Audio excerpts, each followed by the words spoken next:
being a child also, and realizing that I was different and I was unique. And it really was a heavy burden.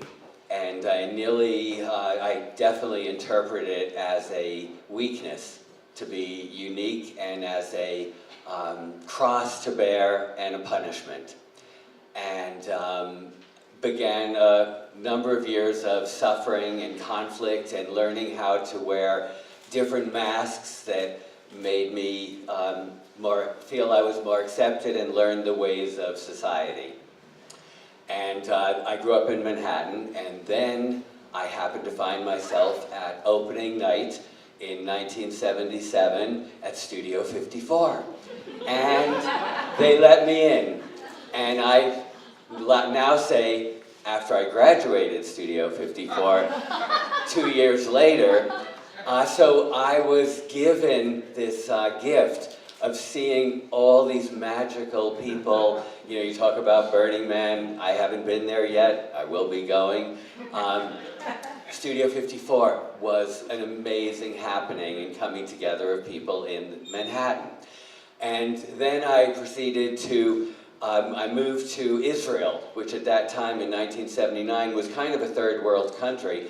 And I went into the business of creating events and celebrations and bringing that magic from Studio 54 and the aesthetic and the bringing people together and watching them blossom in a gathering. And that lasted for about 20 years and worked for some of the wealthiest international Israelites around the world. And it was fantastic, but it was a burnout experience, one-night stands, and you just are as good as your last show, and very competitive amongst that crowd of people to give the best party. And I was then decided to move back to New York 11 years ago and met this wonderful man who owns this company called Stonehenge. First slide. And first of all, it's a real estate company, and to name it Stonehenge, you know, sometimes you say you're in your name, and Stonehenge is in England, and it's one of those rock formations that people still till today don't know, how did they lift those stones? What is this formation? They have lots of theories, but there's still this element of magic and unknown, and was it a vortex of energy, and did people come together in this circle of stones and put their human energy together with nature formations and add a new dimension? So I decided that my first slide, the name of this real estate company is Stonehenge. We're based in this island of Manhattan, all of our 4,000 rental apartments, and I superimposed it. Here's Stonehenge over here. Here's a circle of people, and there's Manhattan. And really, when you think of Manhattan, it's an illusion. These buildings, it's really people gathering, people coming together in these stones, brick by brick. But what is the glue that holds these stones together? It's the vision of men who are builders. It's the passion to bring people together to work, all this traffic, the people traffic, the subway traffic, the different directions.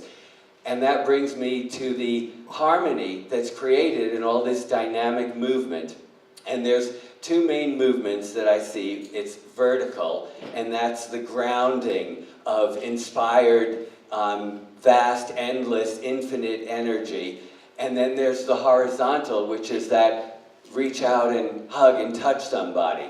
So when I look at a building, I look at it as a vertical container. It's an ecosystem. And and it's so amazing, this is an Alex Gray, an amazing artist who's going to be showing here starting tomorrow and giving a talk here on Saturday, this image, which is of a man and basically the 5 chakras, and that we're all part of this cellular, molecular structure of the universe. And then I found this building that it could have been, let's say, one of these giant towers. It's got the mechanical equipment room down at the ground level, the first chakra, which is about what you decide to eliminate and pass on, and what you decide to contain, and to make that your commitment and your mission. And then you build up from the foundation.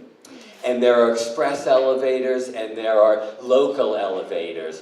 They all go to the same next level at different speeds. And then you get to the next mechanical room, which is really these chakras. And you've always got to start at the bottom, at the foundation. And then it's all about the locks and the flow.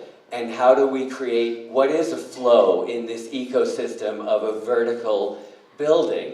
And it keeps going, and that's a building, and then there's an elevator, the buttons, the 5 floors again. So I really feel that a building as an ecosystem is about keeping the flow. And what is the flow? It starts with the doorman. It starts with walking in the door of the building.